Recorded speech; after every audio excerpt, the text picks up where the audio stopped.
And we continue now with Dr. Robert A. Heineman, political science professor emeritus from Alfred University.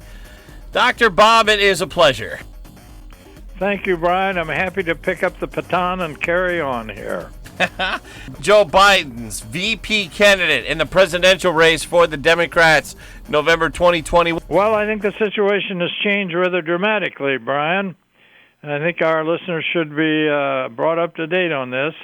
I've been cogitating on this a little bit, and I've come up to the conclusion he's worked himself into a bit of a corner here. As you know, he's insisted he's going to have, I think he's insisted he's going to have, first of all, he's going to have a woman VP candidate, and I think he said he's going to have a black woman, but it does appear he is spending some time talking pretty closely to Elizabeth Warren. And I think what's happened there is picking a black candidate for the VP spot with this Black Lives Matter movement going on could put him in the Democrats in a really awkward situation, because whoever he picks, which at this point I guess Susan Rice and Kamala Harris are left. There may be a couple others there, but whoever he picks is not going to be good enough for the Black Lives Matter movement.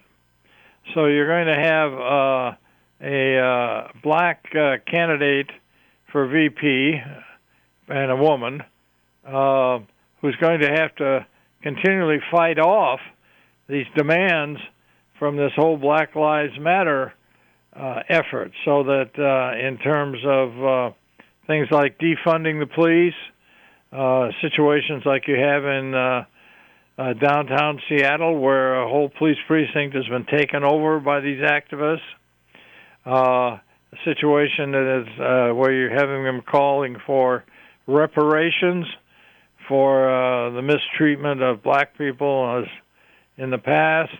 And those are just three areas where whoever that candidate is going to be forced to answer those demands. So by picking a black woman, and don't get me wrong, I think there are a couple of black women out there that would be very fine candidates. I don't think Susan Rice or Kamala Harris fit that, but there are a few out there that are have administrative experience and are reasonably moderate people. Got good sense about them. What does Elizabeth Warren bring to the ticket? Well, what Elizabeth Warren brings to the ticket is, first of all, she avoids this conundrum that I've been painting that Biden could work himself into. Second, she brings a real ability to campaign.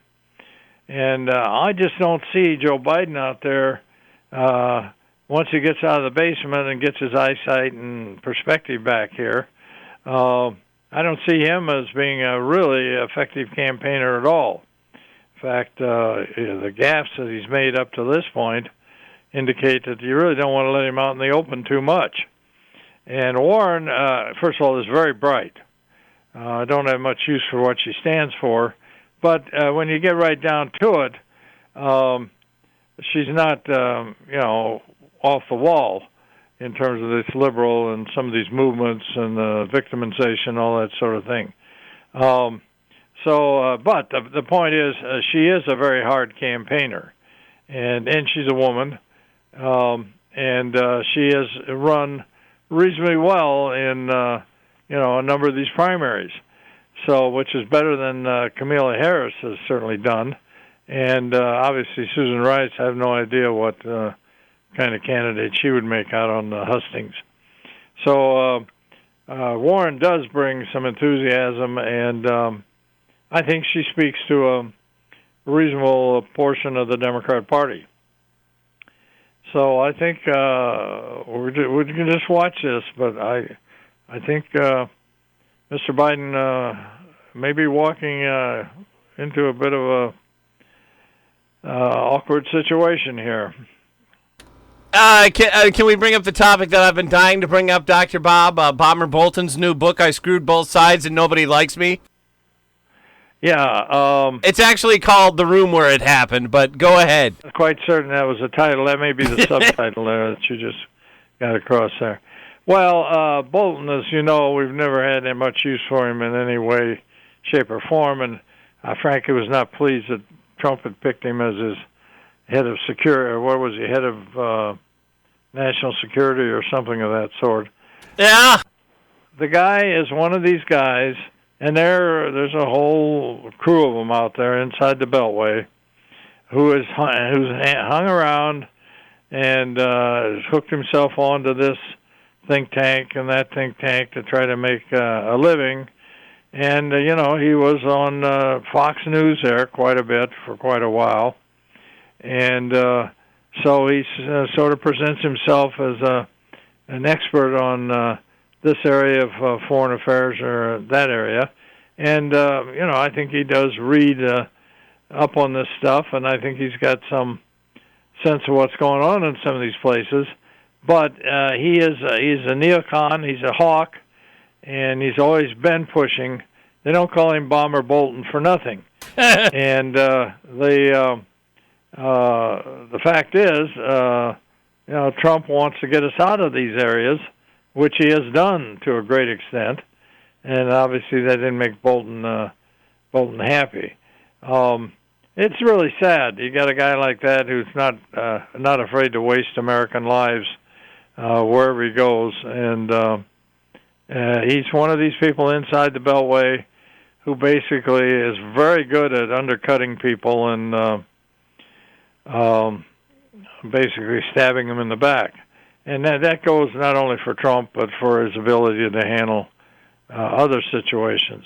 Dr. Bob, did you see that article in the Federalist.com? It's also in other websites where they brought up the fact that John Bolton was being interviewed in 2010 on the Fox Business Channel by Judge Napolitano.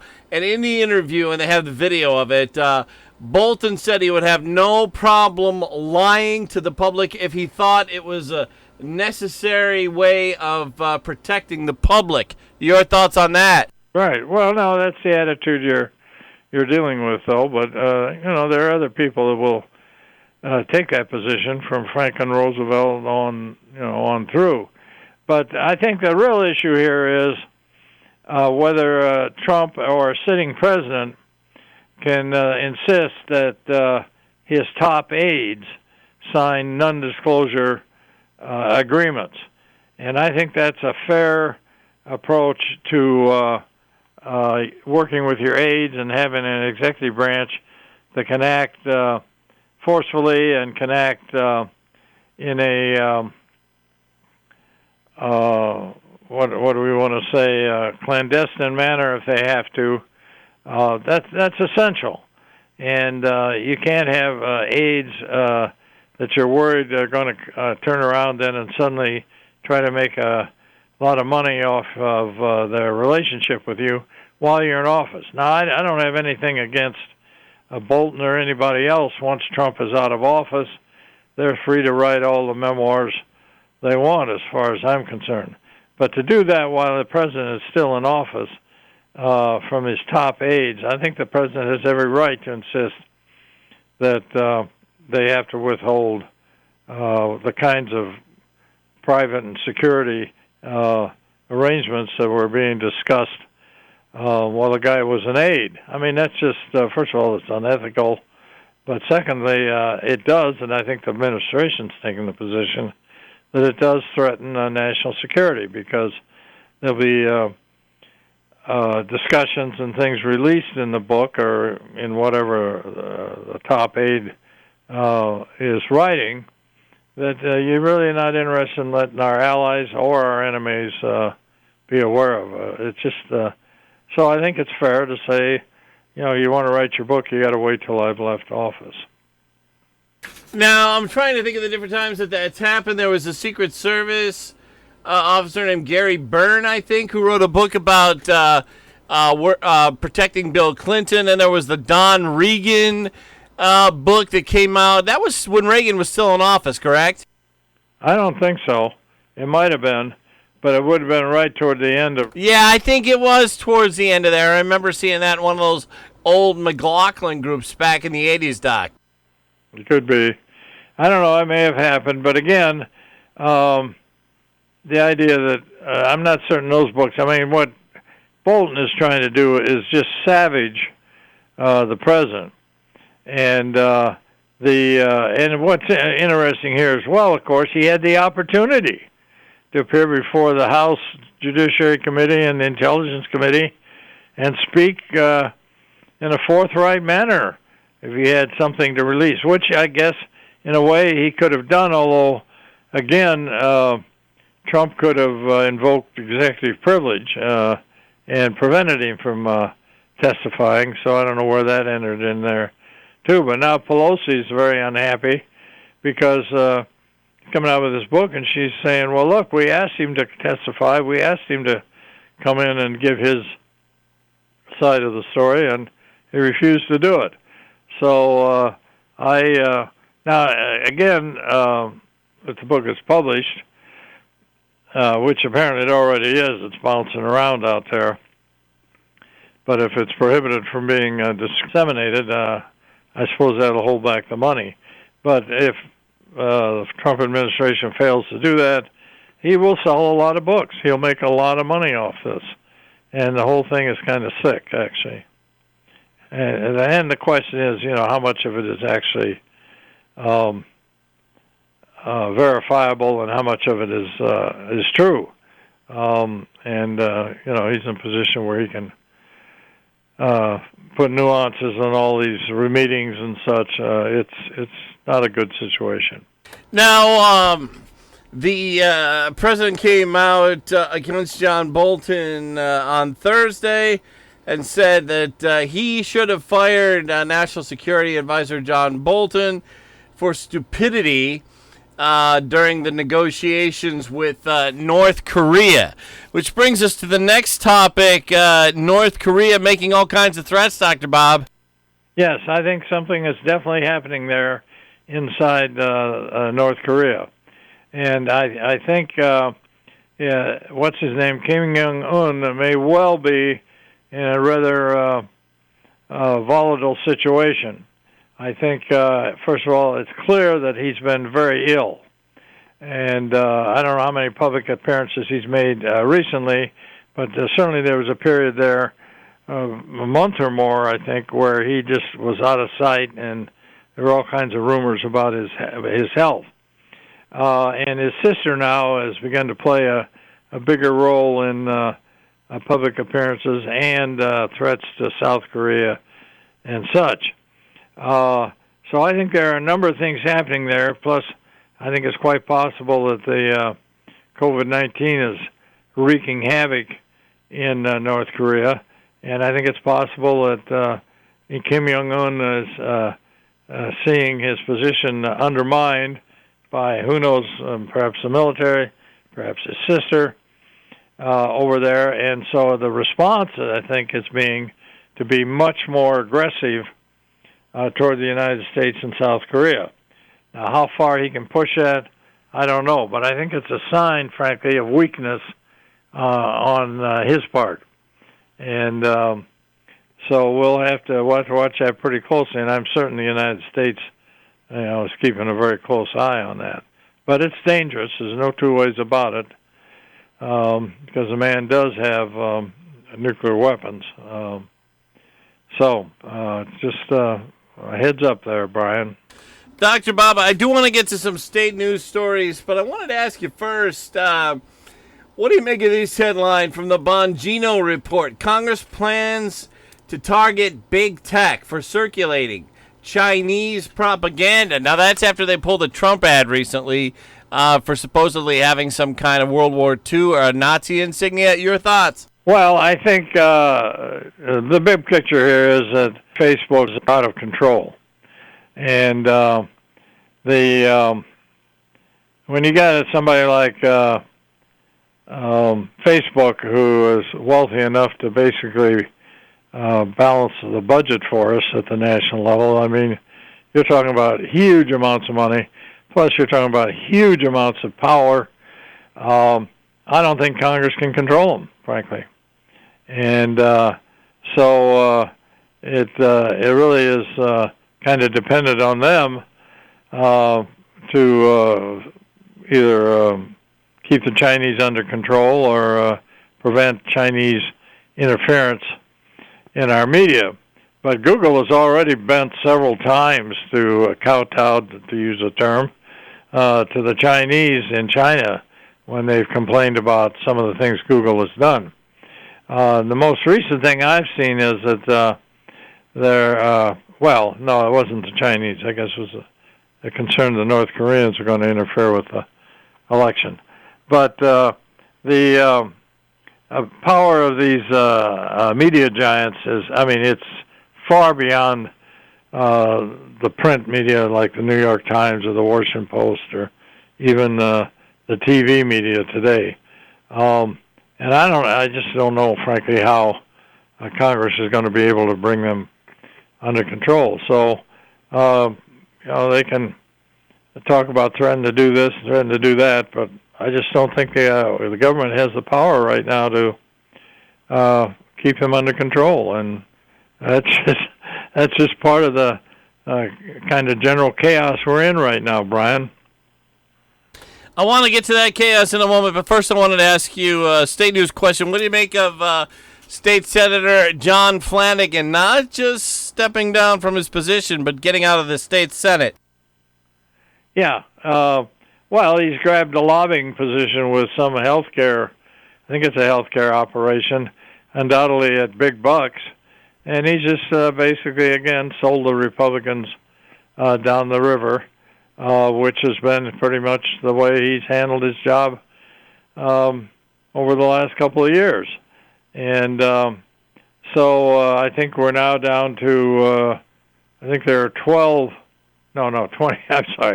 22 Republicans left in the state Senate with, 41 or 42